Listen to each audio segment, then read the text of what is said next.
बॉलीवुड में जब भी कभी आइटम डांसर की बात आती है तो जहन में सबसे पहले हेलन और वैजयंती माला का चेहरा सामने आता है। मगर हेलन और वैजयंती माला से भी पहले एक आइटम डांसर थी। वैसे तो बॉलीवुड में कई सितारों के जीवन में उतार चढ़ाव आते हैं। इनमें से कुछ ही लोग होते हैं जो मुश्किल जीवन की मुश्किल घड़ियों में संभल पाते हैं, मगर जो संभल नहीं पाते वो किस बदतर जिंदगी से गुजरते हैं ये हम कभी सोच भी नहीं सकते। आज हम आपको ऐसी ही एक कलाकारा के बारे में बताने जा रहे हैं जिन्होंने अपने जीवन में खूब शोहरत देखी, मगर आखिरी वक्त में उन्हें खाना तक नसीब नहीं हुआ। साल 1928 में एक एंग्लो परिवार में जन्मी कुक्कू मोरे 40 और 50 के दशक में हिंदी फिल्म जगत का एक असामान्य नाम होने की वजह से रबड़ गर्ल के नाम से जानी जाती थी। आपको ये जानकर हैरानी होगी कि उस जमाने में कुक्कू एक गाने के लिए 6000 रुपए लिया करती थी, जो उस समय काफी ज्यादा हुआ करते थे। बचपन से डांस करने का शौक रखने वाली कुक्कू की फिल्मों में डांस करने की तमन्ना साल 1946 में नानू भाई वकील द्वारा निर्देशित फिल्म अरब का सितारा से पूरी हुई। अपनी पहली ही फिल्म में कुक्कू ने इतना अच्छा डांस किया कि इसे देखने के बाद कई बड़ी बड़ी फिल्मों में उन्हें काम मिलना शुरू हो गया।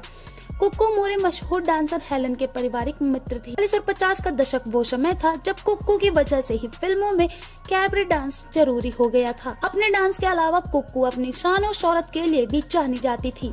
कुक्कू के पास इज्जत, दौलत और शोहरत के साथ मुंबई में एक बहुत बड़ा बंगला भी हुआ करता था। उस समय में उनके पास 3 लग्जरी गाड़ियां थी। एक गाड़ी उनके खुद के लिए, एक अपने दोस्तों के घुमाने के लिए हुआ करती थी। हेलन के पारिवारिक मित्र होने की वजह से हेलन से उन्हें ज्यादा लगाव था, क्योंकि हेलन भी अच्छा डांस कर लेती थी। ये कुक्कू ही थी जिन्होंने हेलन को फिल्मों में काम करने की सलाह दी थी और ये भी कहा था कि तुम एक दिन बहुत बड़ी डांसर बनोगी। ऐसा हुआ भी। आगे चलकर हेलन ने फिल्म इंडस्ट्री में बहुत नाम कमाया।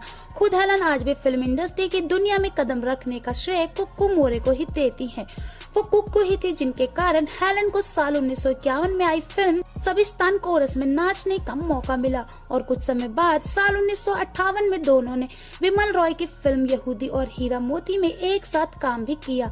मगर कहते हैं ना दोस्तों, किस्मत और वक्त का कोई भरोसा नहीं होता, पता नहीं कब पलट जाए। कुक्कू के साथ भी कुछ ऐसा ही हुआ। कहा जाता है कि आयकर का उल्लंघन करने की वजह से उनकी सारी संपत्ति जब्त कर ली गई। देखते ही देखते सब कुछ खत्म हो गया।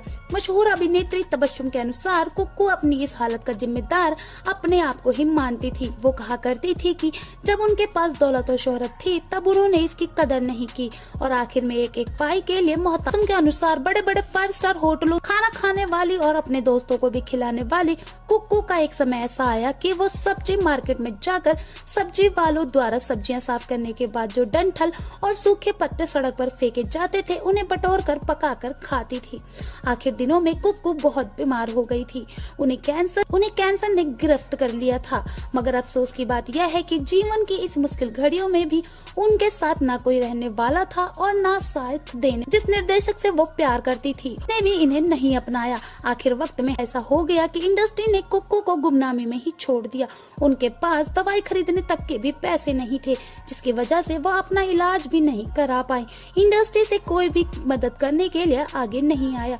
ये किस्मत का ही सितम था कि जब कुक्कू जिंदा थी उन्हें खाना तक नसीब नहीं हुआ और जब वो मरी तो उनके कफन के लिए 1 रुपया भी नहीं था। आखिरकार 30 सितंबर 1981 में कुक्कू ने इस दुनिया को अलविदा कह दिया। तो दोस्तों, अगर आपको हमारी यह जानकारी अच्छी लगी हो तो प्लीज इसे लाइक, सब्सक्राइब और दोस्तों के साथ शेयर करना बिल्कुल ना भूले। साथ ही अपनी प्रतिक्रियाएं देना बिल्कुल ना भूले। Bye bye.